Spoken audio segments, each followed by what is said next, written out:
Hey, good morning. Andrea here. So, on with our answers to the main questions or the questions that we get most often. So, today's question is, what's one leadership habit that you say transformed your effectiveness the most? And my answer to that is not really about a habit, but it is a habit that I have. I have a little bit of problem with habits because I think they make us go to sleep. They have us stop paying critical, deliberate attention.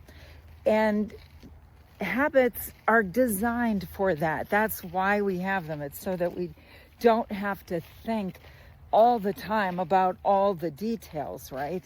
And that's a good thing. And our brains are designed to chunk like that. But here's the trouble with habits is that they have us chunk and they have us stop paying attention to some of the detail that would make a difference if we were aware and deliberate about it. So my habit that I have that has transformed everything for me, and frankly, it's at the foundation of all of our work, and that is practices.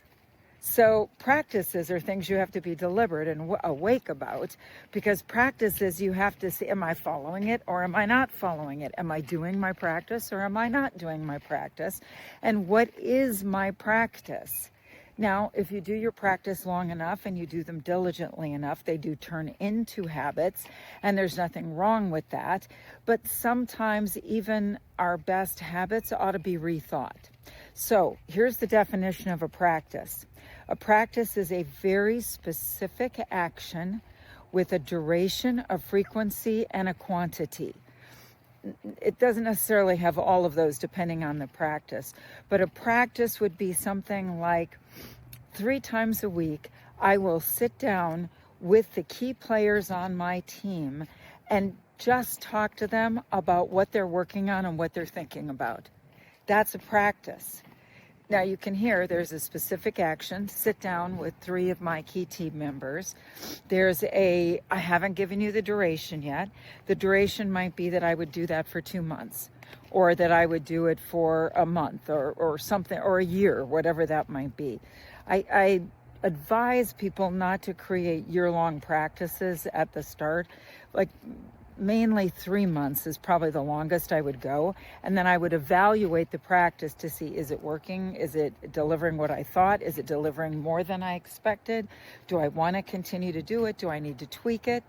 Lots of times people create practices and they start tweaking them way too early before they have enough experience with the results and the experience of the practice to quit yet. So I don't recommend that you tweak your practice before whatever your duration is.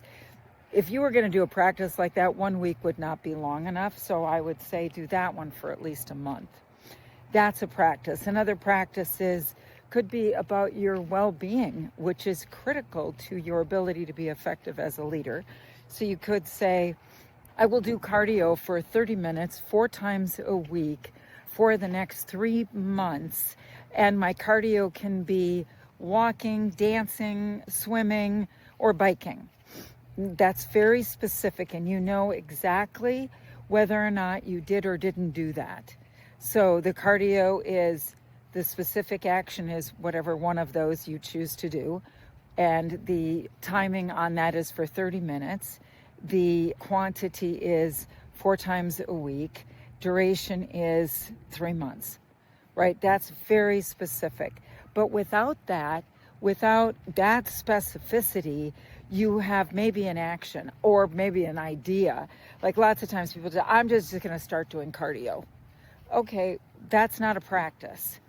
So my favorite habit is to create practices that keep me awake and alert about what I'm doing, how I'm acting, who I'm being, and are the foundation of effective anything in life, in my view. Effective leadership, effective parenthood, effective relationship with people that you care about or your team, effective for being a conscious, deliberate, choiceful, committed purposeful human being. So have fun practicing. Ask any questions if any of that's not clear. Ask questions below. I'll respond to those.